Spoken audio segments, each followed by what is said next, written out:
If by some great miracle you have never seen one of the most amazing and culture-changing films called Back to the Future, then I completely understand. It's actually a pretty old movie.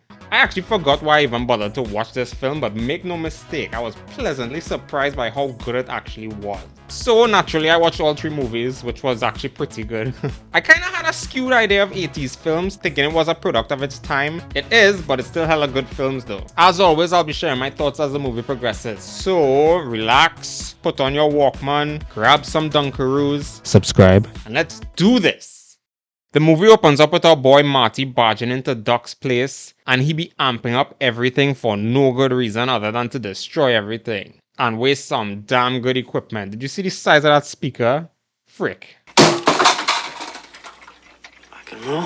That's the most realistic response ever. I can't believe you've done this. You ruined my sound system, broke my computer, the room is a mess, and for some reason there's feces on the wall. What do you have to say for yourself? Rock and roll.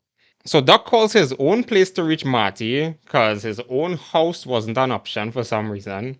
And he tells him to meet him at 1:15 in the morning cause he made a major breakthrough. I guess we'll just completely ignore how strange it is for a teenager to be hanging out with an adult man. So all of Doc's clocks go off, which are 25 minutes slow, mind you. So Marty realizes he's late for school. So my question is, wouldn't he have known that before he left his house? Because he didn't spend more than 25 minutes at Doc's place. You hang around with him, you're gonna end up in big trouble. Oh, yes, sir. You've got a real attitude problem, McFly. You're a slacker.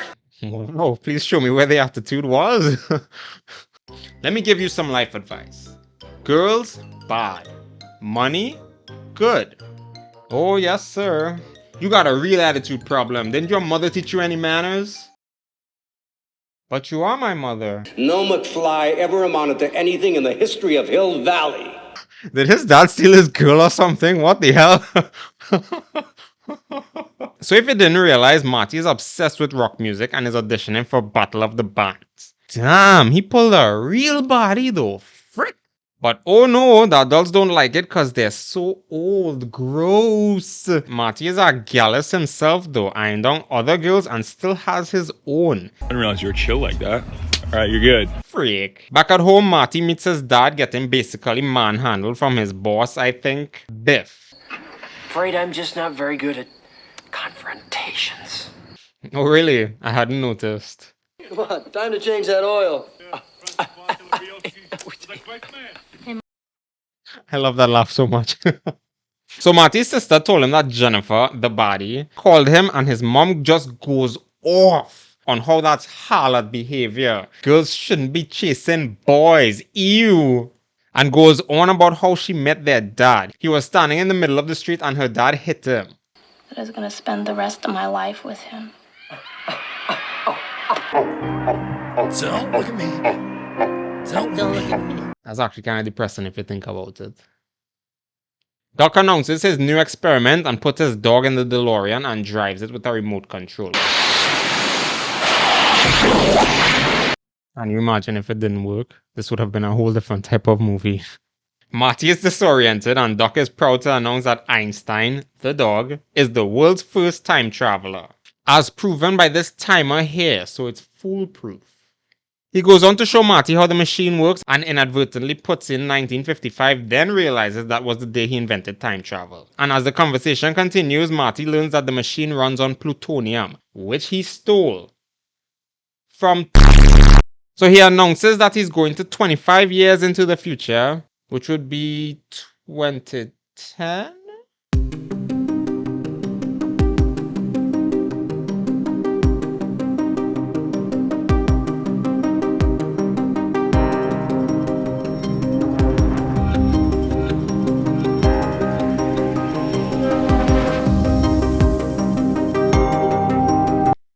I think humankind was in a pretty good place at that point. But before that, the dudes he stole the plutonium from show up and they cap him.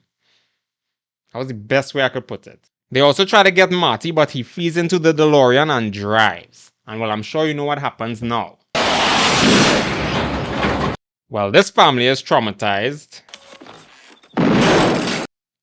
Or maybe Marty is. So he tries to gather himself and go home, except nope, he doesn't have a home.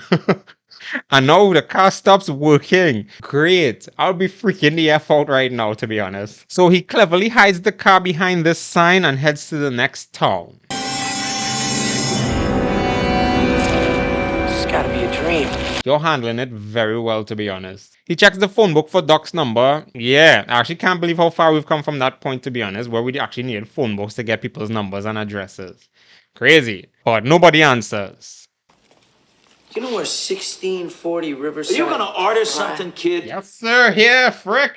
And in comes young Biff to bully his young dad, just like back in the present. But Broseph is having a whole surreal experience right now. It's his whole dad. How would you react? So he follows him only to see that he's... Give me some of that. one of those guys. And well, he falls off the tree, but oh no, there's a car coming right at him and Marty saves him only to be hit himself. But literally the worst thing that could ever happen happened. His young mom is taking care of him and she looks thirsty. No, not that kind of thirsty. That kind of thirsty. So this must be hella disturbing. Do you mind if I sit here? Hell no. So he's having dinner with them and they have a brand new television. Oh my god, it's innovative. I think maybe you should spend the night. And he can sleep in my room. Oh dear god. He finally finds Doc and explains to him the situation, but he doesn't believe it. Shocker. It's actually a mighty good thing Doc mentioned how he got that bruise on his head. So they get the car and check back the video footage from the first testing. 1.21 gigawatts! 1.21 gigawatts! Great God! So Doc says apart from plutonium, the only way to get that much power is from a bolt of lightning. So luckily Morty knows exactly when that's gonna happen.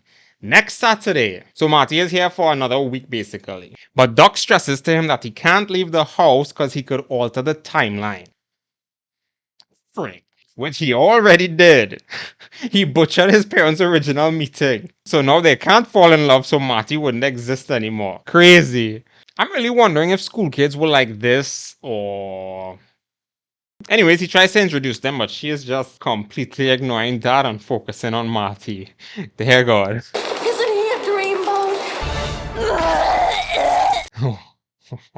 And conveniently enough, the dance is also on Saturday. The same one where his parents kissed for the first time and fell in love. So the plan now is to make sure he takes her to the dance. Good plan.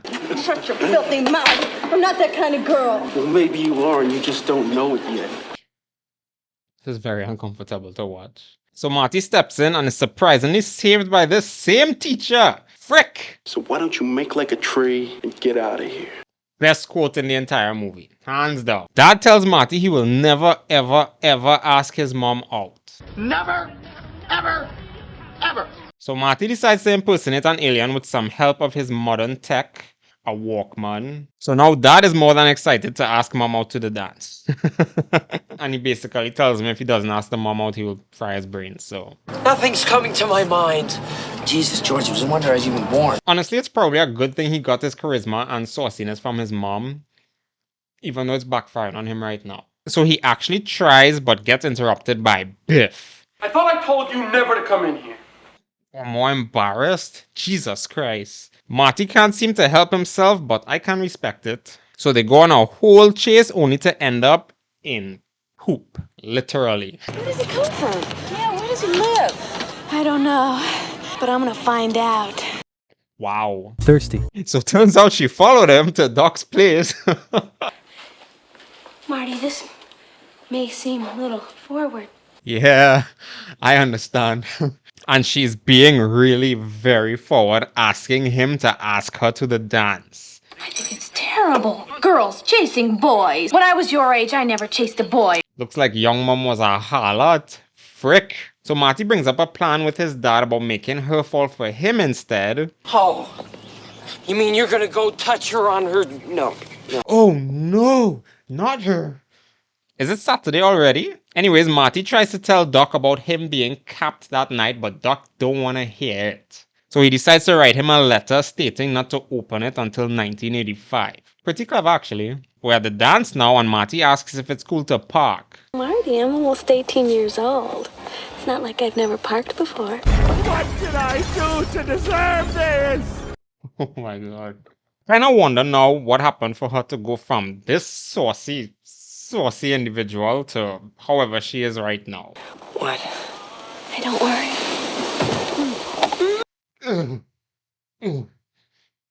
She finally realizes that it just feels wrong, and I'm so glad she acted on it. Oh my god. So Biff shows up to just make things completely worse, and they just dunk Marty in a random trunk. So Dad shows up as part of the plan, but it ain't Marty. It was at this moment that he knew. He f***ed up. He should have just stayed home. Bing bang boom, he musters up the courage to give Biff what was coming for him. So now Mom likes him. Yes! Side note, Marty has been using his photo as a gauge to see if the future remains, but for some reason the kids are still vanishing. Anyways, one of the band players was hurt trying to free Marty when he was in the trunk, so now he can't play. So Marty has to play so they can dance and kiss and fall in love. Apparently they can't kiss at any other point. And some rando came to interrupt their dancing, which triggered Marty to stop existing for some reason. But it's so weird though, because Marty wasn't doing anything to alter this whole situation, and it still managed to play out exactly the same. So Marty shouldn't have even been vanishing to begin with. So now that that's out of the way, it's time to go home. Doc sets the time to the exact time he left, so it's like he never left. They say their goodbyes, but Doc finds the letter beforehand and just rips it up. Wow, everything is happening right now. And a random branch falls and unplugs the cable because yes. So Marty doesn't get to tell Doc about his future demise and time is running out now. Except he decides to set the time to 10 minutes earlier to go warn him. Bold choices here, but good choice. Right. I can't deal with this anymore. He heads but the car to start and back home we go. Doc.